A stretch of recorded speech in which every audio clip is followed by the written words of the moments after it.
पहली बात तो ये कि ये जो इत्तेहाद आप कह रही है ना, फॉरवर्ड जो सुन्नी इत्तेहाद कौंसिल से निकल के जी। वो तो पॉसिबल नहीं रहा। अच्छा, वो तो उन्होंने जमात ज्वाइन कर ली है। बिल्कुल। इस जमात का फैसला अब साहबजादा साहब ने करना है, ठीक हो गया। वही करेंगे इसका फैसला। वही इस वक्त उसके चेयरमैन हैं, पार्लिमानी लीडर भी वही हैं। बिल्कुल तो ऐसा इस ही। जमात से तो सुन्नी इत्तेहाद से तो ये निकल नहीं सकते। वो तो उस पर फ्लोर क्रॉसिंग की शिक लग जाएगी। हाँ, फॉरवर्ड ब्लॉक की गुंजाइश है आइन में रहते हुए, कानून आइन और कानून में रहते हुए अगर ये कोई मूव होती है, हाँ जी। मेरा नहीं ख्याल उसमें कोई हर्ज है।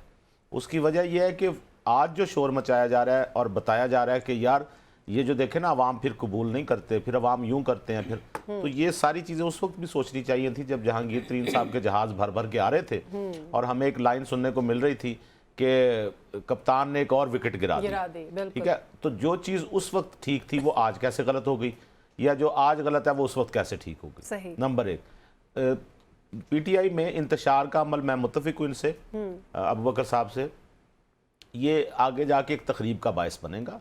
और ये इंतशार का अमल उस वक्त से शुरू हो गया था जब तहरीक अदम एतमाद आनी थी, उस वक्त से इनके अरकान मुनहरिफ होना शुरू हुए।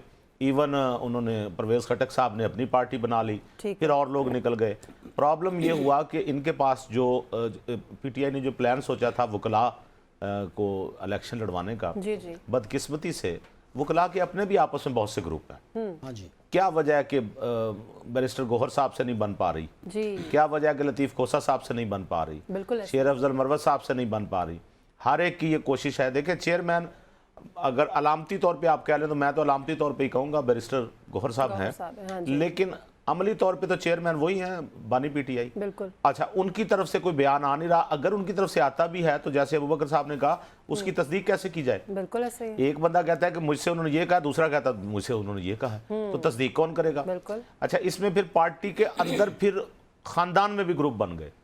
एक ग्रुप बुशरा बीबी का ग्रुप बन गया हुआ है, हाँ जी। एक अलीमा खान साहबा का बन गया हुआ है। ठीक है, और अलीमा खान साहबा के बारे में तो ये सुनने में आ रहा है कि वो ज्यादा असर और रसूख रखती हैं पार्टी पर, और उनकी ख्वाहिश है कि उनके मुताबिक फैसले हों।